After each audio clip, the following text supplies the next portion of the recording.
Mike Pompeo is the only person to have served both as Secretary of State and as Director of the CIA. He held each of those positions under President Donald Trump. Prior to joining the Trump administration, he served 3 full terms as the congressman representing the 4th District of Kansas. He is also the author of a newly published memoir, Never Give an Inch, Fighting for the America I Love. And there is growing speculation that he might enter the 2024 presidential race. It's my pleasure to have him here at the Hill. Secretary Pompeo, you're welcome. No, it's great to be with you. One of the main themes of the book is your contention that China is by far, I think, the most serious adversary to the United States. And as we sit here on Monday morning, we have had 4 objects shot down in 8 days. Now, admittedly, one of those only so far has been affirmed to be a Chinese device. How would you grade the Biden administration's response to this situation so far? Well, as to the balloon itself, the one that came across the continental United States, I think they made an enormous mistake. An enormous mistake for 2 reasons. One, I don't know what it collected. I'm not privy to that. I don't know what signals intelligence it may have had. I don't know what imagery it may have been able to garner. They say they were able to shut it down. I don't know what's right. But regardless of that, the Chinese Communist Party gained an enormous geopolitical advantage. The whole world saw a slow-moving balloon transiting Montana, Kansas, South Carolina, and the United States of America did nothing. Imagine you're Taiwan for just a second, and the President of the United States doesn't take down a balloon over Montana. Do you think you have more or less likelihood that President Biden will actually honor the commitment he made to defend Taiwan? So you see it as the real damage, in addition to what intelligence it may or may not have collected, to be a symbolic or a propaganda win, as it were, for the Chinese? Of course, massively. It's not symbolic. They violated American sovereignty for 5 days. They penetrated our airspace. And we did, and by the way, we detected it. I suppose it's always one thing if it's undetected, but we detected it. The whole world watched, and we did nothing. I am confident that in capitals all across the world, our friends were saying, what on earth is going on? And our adversaries were saying, green light. And the Biden administration's argument is that shooting it down over land would have perhaps risked accidental injury or worse to Americans. You don't buy that, obviously. Well, I talk in my book, Never Give an Inch, a lot about risk. There's always risk. Indeed, there's risk in doing nothing. And in my judgment, the risk, and by the way, they've now shut down other things subsequent to that, suggesting maybe that risk wasn't as great as they portrayed it as being early on. But I don't know. I don't know what the judgment was about that. But I can't imagine that the risk of some falling debris over a place like Montana exceeded the risk of global shame, right? And this is real. Weakness is provocative now. This is what I think the Biden administration fails to understand. In Ukraine, they didn't get it either. They didn't understand that, boy, if you show you're weak, if you talk about a minor incursion being okay, you are sending a signal in the heads of Vladimir Putin, or in this case, Xi Jinping, saying, boy, you can push these guys around, and that's bad for the American people. I want to get to some of those bigger themes of the book in a second, but I think there is genuine confusion that perhaps you can clear up. There has been reporting that 3 times during the Trump administration, Chinese balloons were at least in American airspace. Were you aware of that? No, and they've admitted that now. And by the way, just so you know, their first story was different. They have now had to reload this story, to be very polite, as my best diplomatic language. They have had to reload this story multiple times now. They've originally said this happened in the Trump administration, hinting that somehow we'd failed in the same way that they had failed. We all came out and said we didn't know anything about it. They have now confirmed that we didn't know anything about it. And they've also confirmed it wasn't what happened here. So this wasn't a slow-moving balloon traveling across the... No, this is very important because you're bringing it up too. And this is exactly what the Biden administration wants you talking about. Look over here, see this shiny object, Trump, Trump, Trump. Right? This wasn't remotely the same thing. We were, as best I can tell, no one was aware. And this is fundamentally different from what has transpired over the past 2 weeks now. Setting aside the issue of equivalence or non-equivalence, isn't it weird that it happened and no one was aware of it at the time? Like, what's it? That there were balloons in American airspace. Well, nobody's confirmed that that's true. No, nobody's confirmed that there were balloons the size of 3 buses transiting continental United States. I haven't seen anybody confirm. I don't know. I'm certainly not aware that happened. I can't imagine that happened on our watch. Okay. In one other item that's in the news that's not frankly related to the book. Former Vice President Pence received a subpoena, as you know. It is reportedly about events around January the 6th. Have you been subpoenaed? Do you expect to be? Well, I don't talk about legal matters like that, but I spoke to the January 6th committee when they asked me to come in to speak to them. I didn't ask them to send me a subpoena. We cooperated. We figured out the rule set, and I'll cooperate with law enforcement in the way that every official should, or former official should.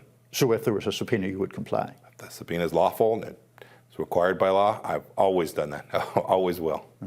Let's go now to some of the broader topics in the book. One of the things, I mean, it's a 400-plus page book, and people should read it for themselves, and I don't want to, try to summarize it in 20 seconds. But one, I think, common theme or common thread in it is your characterization of former President Trump, yourself and the Trump administration as disruptors, people who wanted to change the way things were done or to do things in a different way. And I think it's fair to say that you characterize the situation as one in which you meet a lot of resistance from career officials in the Department of State, from people in the intelligence community, from the establishment. You don't, unless I missed it, ever use the term deep state, but it's something akin to that you're describing. Do you believe a deep state exists? Call it what you will. There is an institutional bias that is inertial drag on those who want to change the way America thinks about its place in the world. We were determined. We didn't apologize once for the United States of America. President Obama spent his whole 8 years doing that. We were fundamentally different. We had a view of putting the American people at the front of how we thought about that. And so I could go through the list. The movement of the embassy from Tel Aviv to Jerusalem, the designation of the Golan Heights as rightfully that land of Israel. We provided defensive weapon systems to Ukraine. I could go on. We changed fundamentally the 40-year policy, this isn't political, 40-year policy of America towards the Chinese Communist Party. These were absolutely necessary, they were right, and they were disruptive. And this institution, the State Department, is a blob. It's the Washington establishment. It is a drag on change. And regardless of which administration is in power. But make no mistake about it, the number of folks at the State Department who voted for Donald Trump is very low. I don't know their politics. I can't do the math. I can't prove this. But I was with them. I lived it. They were leaking memos on me before they got to my desk. They were undermining direct orders that I had provided to them. They would just slow roll it. Yes, sir, we're working on it. No, the resistance to conservative ideas, foundational ideas, is real. I'll never forget when we started looking at the memos that were being sent across the world about human rights. It was crazy stuff that our founders would not have even remotely begun to understand. And we began to build out a model that said, let's take the State Department and let's put it back on its mission set, its core obligation to perform American diplomacy. And it met with enormous resistance. You can call it the resistance, you can call it the deep state, you name it. 3 unions, Niall. Civil service reforms could not promote people who were doing a good job. The capacity of the secretary to actually reward merit and tell folks who aren't getting it done, boy, maybe there's something better for you to go do, is incredibly limited. That means that the President of the United States, who has a confirmed secretary, isn't really running that organization. And so during your time there and the duration of the Trump administration, if you characterize it in those terms, who won? I mean, those people are still there, presumably. Yes, and many of them are. Many of them are, but interestingly, some of those who actually said, no, we understand our constitutional duty. It's not to be conservative. It's to do what the president and the secretary are asking us to do. I didn't want them to adopt our worldview. I wanted them to execute our directives. And they should do that for Secretary Blinken today. But several of them who were there, who were working very close with us, basically pushed out. Now, if we'd have done that, you, Politico, everybody would have gone nuts. You'd have gone high and right. No, don't smile. Don't laugh. It's true. You don't like the media much? No, I don't like media that tells untruths and has a left-wing political bias. It's not about the media. It's about people who are prepared to actually conduct journalism. And, I just didn't see that. I saw radical attacks. They said we were trying to destroy the State Department. I was trying to create a culture that was focused on the American people. And it was an incredibly difficult job in the face of a media that was, you saw it, they lied for 2.5 years about the Russia hoax. We lived that, Niall. And so, you have to work through it. This is just like in golf, you got to play the ball where it lies. And so we did that. I don't want to relitigate the whole Russia thing, but Robert Mueller's report was not quite as unequivocal in exonerating the president. Go read Jeff Gerth's piece in the Columbia Journal of Review. Go take a stare at it. He knows. The media lied for 2.5 years. It was unequivocally true that the media knew that the Steele dossier was unverified, and they continued to run with it for 2.5 years. And it hurt, by the way, wholly apart from President Trump, it hurt America. And that's what I write about in the book. It hurt America. It was more difficult for us to do our job. You travel the world and they think, boy, are you going to be there next week? Your president might be impeached and convicted.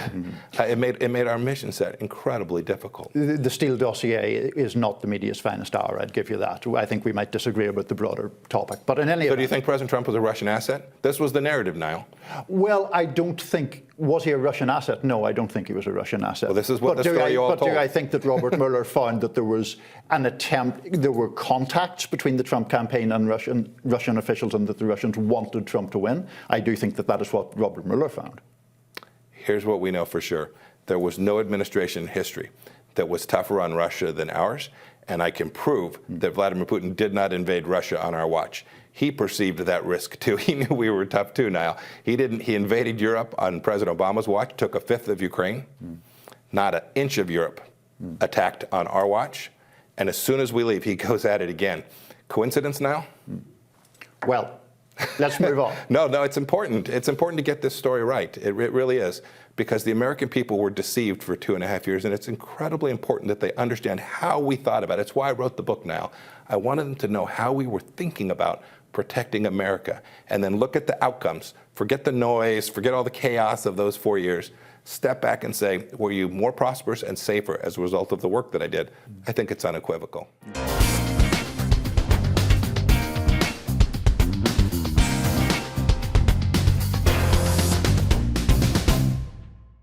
Well, talking about the work that you did and looking toward the future rather than the immediate past, in the introduction to the book, you write that I do it all again, and I may, which seems a rather open-ended hint.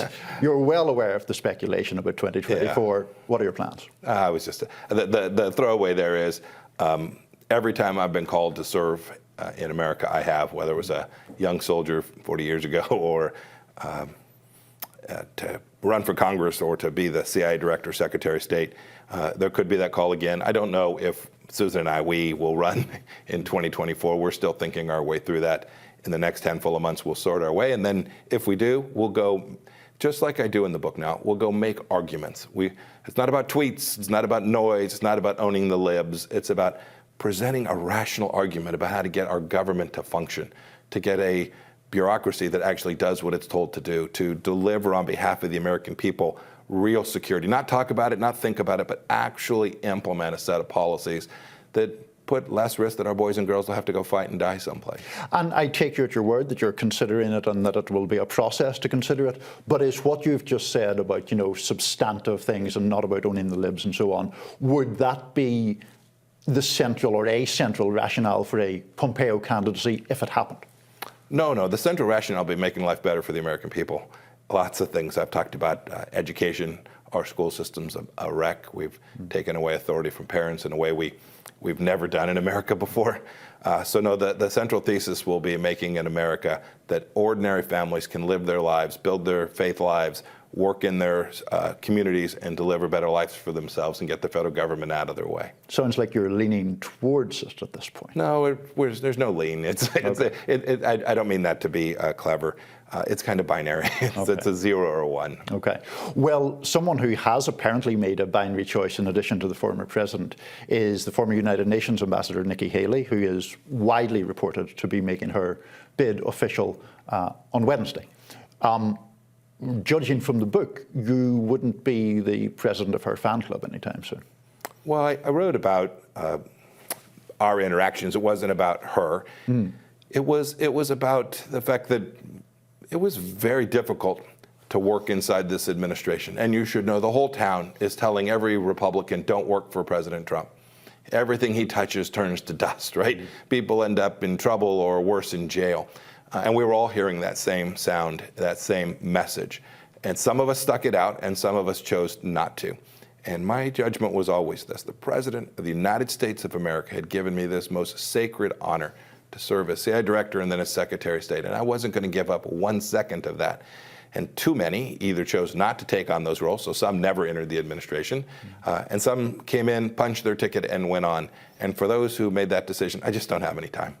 But you think that Ambassador Haley quit prematurely, essentially? Well, no, the fact suggests that she left some 2 years into the administration when there was still an enormous amount of work to do. Think we hadn't done the Abraham Accords yet. We hadn't concluded our mission with Chairman Kim yet. The pivot to confront the Chinese Communist Party was in its most nascent state at that point in time. No, there was still an enormous amount of work to do, and I wasn't about to leave that. Indeed, there was work to do when we left. There's still work to do. I don't understand how someone who believes that they have this incredible opportunity in an important role says, no thanks, I don't want to do that anymore. And did you have any sense what motivated that decision on her part? No, everybody who made that decision will have to live with themselves and explain that if they choose to continue their life of service. The book talks a lot, as you have throughout your public life, about America's virtues and values and all of that, very unapologetically so, and you make that point a number of times. One thing that surprised me a lot was that beyond literally a sentence or two, there is, unless I missed it, barely no mention of January the 6th, 2021. And I think, you know, even fair-minded readers, not necessarily liberals, not necessarily Democrats, will find that an extraordinary omission in a book about America's values, given that that day seemed to run so contrary to so many central values. Why did you say so little about it? Yeah, 400 pages, Secretary of State, CIA director. This didn't make the list of things that I could directly impact, things that I was working on that I could impact and deliver good outcomes for the American people. There were lots of things that went on in the administration. We did good deregulatory work. We did great work on lots of things, but I didn't touch those. They weren't mine. But I'll get to your question. You focus on January 26th and you obsess. The media obsesses about this. I understand. Hold on a second, why it does. The media obsesses about the fact that people tried by force to overturn an election, and more than 100 law enforcement agents were injured, and people were breaking into the United States Capitol. All bad. All bad by any stretch of the imagination. Something to concentrate on. Yes. Well. There's lots of things to concentrate to keep the American people safe, Niall. Many things. It's a complicated, mean, and nasty world out there. We should make no mistake about that.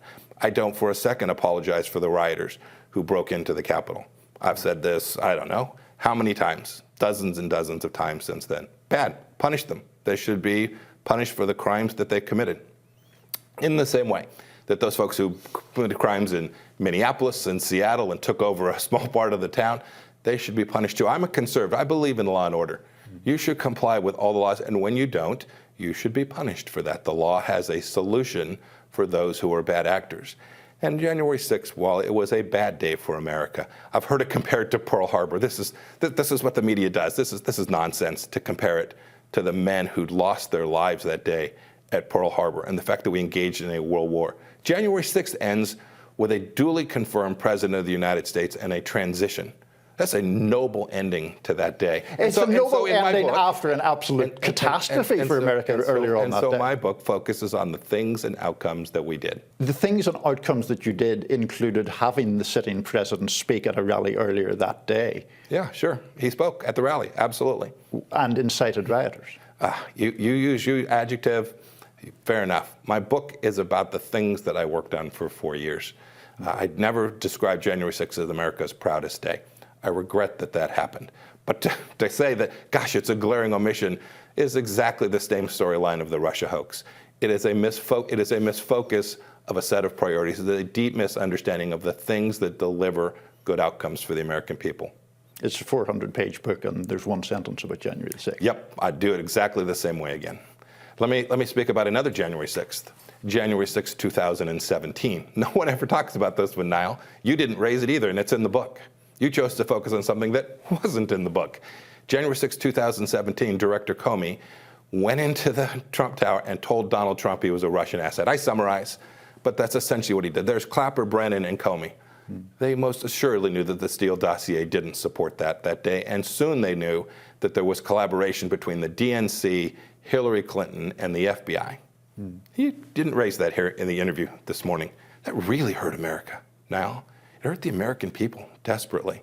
I wish that we could get the media, this is exactly my point, I wish we could get the media to comprehensively focus on the things that actually matter. If you sit in Arizona and you're trying to take care of your family in the inner city of Phoenix, or your kid get killed in the inner city of Chicago, I wish the media would focus on those things in a way that would actually help advance the arguments, because we'll all have disagreements, advance the arguments that actually can make a difference in the lives of the American people. The 2024 election will be the first election since the events that we're talking about.